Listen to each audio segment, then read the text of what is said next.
Thank you very much.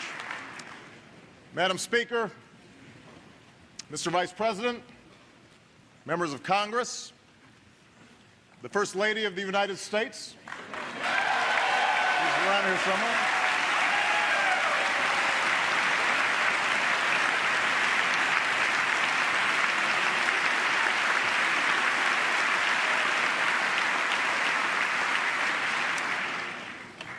I have come here tonight not only to address the distinguished men and women in this great chamber, but to speak frankly and directly to the men and women who sent us here.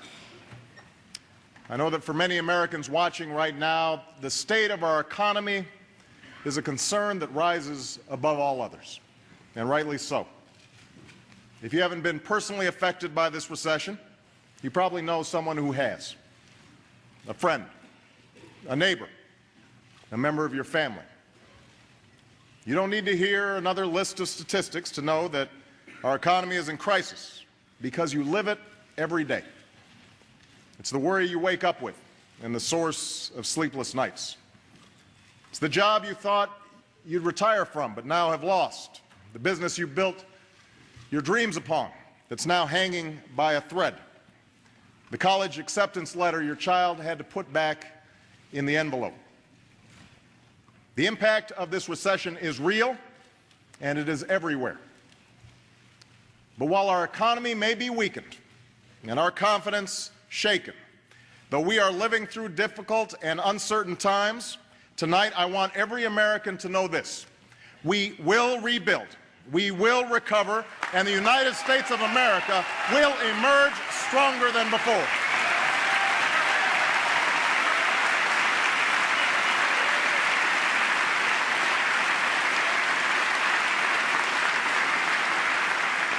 The weight of this crisis will not determine the destiny of this nation. The answers to our problems don't lie beyond our reach. They exist in our laboratories, in our universities, in our fields and our factories, in the imaginations of our entrepreneurs and the pride of the hardest working people on earth. Those qualities that have made America the greatest force of progress and prosperity in human history, we still possess in ample measure. What is required now is for this country to pull together, confront boldly the challenges we face, and take responsibility for our future once more. Now, if we're honest with ourselves, we'll admit that for too long we have not always met these responsibilities, as a government or as a people. I say this not to lay blame or to look backwards, but because it is only by understanding how we arrived at this moment that we'll be able to lift ourselves out of this predicament.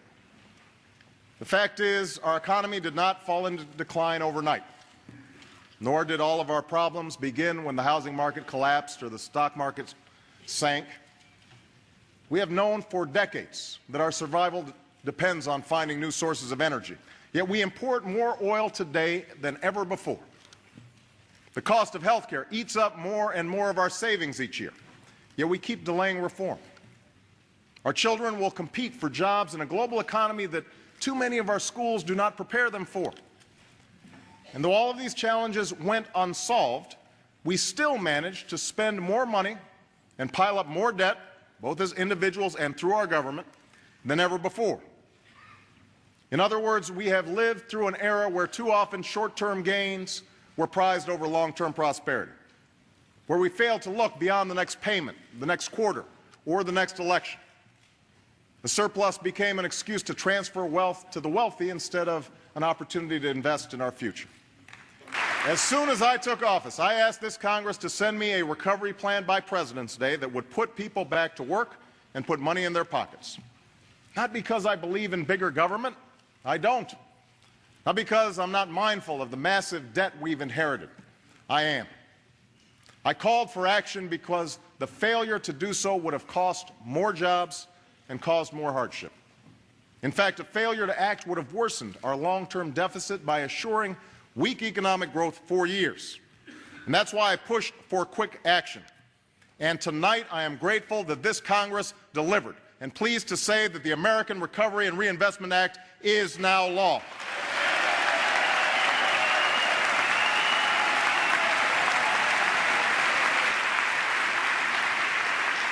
I know there are some in this chamber and watching at home who are skeptical of whether this plan will work. And I understand that skepticism. Here in Washington, we've all seen how quickly good intentions can turn into broken promises and wasteful spending. And with a plan of this scale comes enormous responsibility to get it right. And that's why I've asked Vice President Biden to lead a tough, unprecedented oversight effort, because nobody messes with Joe.